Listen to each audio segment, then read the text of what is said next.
ಮೈಸೂರಿನ ಮೂಡಾದ ಹಗರಣ ಇವತ್ತು ಕರ್ನಾಟಕದಲ್ಲಿ ಚರ್ಚೆ ಆಗ್ತಾ ಇರುವಂಥ ಸಮಯದಲ್ಲಿ ಮೂಡಾದ ಅಷ್ಟೇ ಭ್ರಷ್ಟ ವ್ಯವಸ್ಥೆಯ ಒಂದು ಹಗರಣ ಕಲಬುರಗಿಯ ನಗರದಲ್ಲೂ ಕೂಡ ಆಗಿದೆ.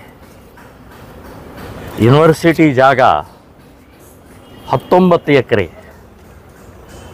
ಯಾವುದೇ ಅದಕ್ಕೆ ದಾಖಲೆ ಇಲ್ಲದೆ, ಪರ್ಮಿಷನ್ ಇಲ್ಲದೆ, ಒತ್ತಾಯದಿಂದ ಕಾನೂನು ಬಾಹಿರವಾಗಿ ಸಿದ್ಧಾರ್ಥ ವಿಹಾರ ಸಂಸ್ಥೆ, ಮಲ್ಲಿಕಾರ್ಜುನ ಖರ್ಗೆ ಅವರು, ಪ್ರಿಯಾಂಕಾ ಖರ್ಗೆ ಅವರು, ಇವತ್ತಿನ MLA ಅವರು ಇರುವಂಥ MP ಅವರು ಇರುವಂಥ ಆ ಸಂಸ್ಥೆ ಟ್ರಸ್ಟಿನ ಹೆಸರಿನಲ್ಲಿ ಇವತ್ತು ಅದನ್ನು ತಗೊಂಡು 100 ಕೋಟಿ ರೂಪಾಯಿಗಿಂತಲೂ ಹೆಚ್ಚಿನ ಅಲ್ಲಿ ಬೆಲೆ ಇರುವಂಥ ಆ ಜಾಗ ಇವತ್ತು ಅದನ್ನು ತೊಗೊಂಡಿದ್ದಾರೆ.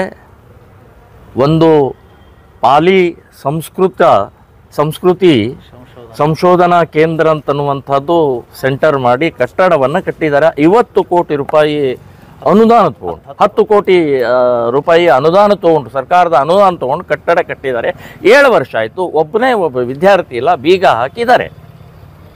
ಅಂದರೆ ಇದು ವ್ಯವಸ್ಥಿತವಾಗಿ ಈ ಜಾಗವನ್ನು ಕಬಳಿಸೋಗೋಸ್ಕರ ಮಾಡಿದಂಥ ಹಗರಣ.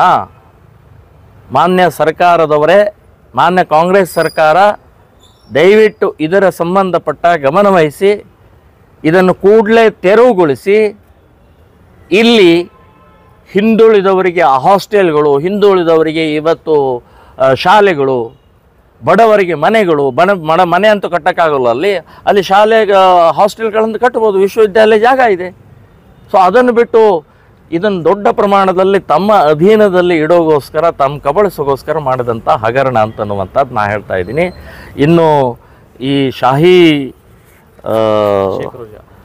ಬಹುಮನಿ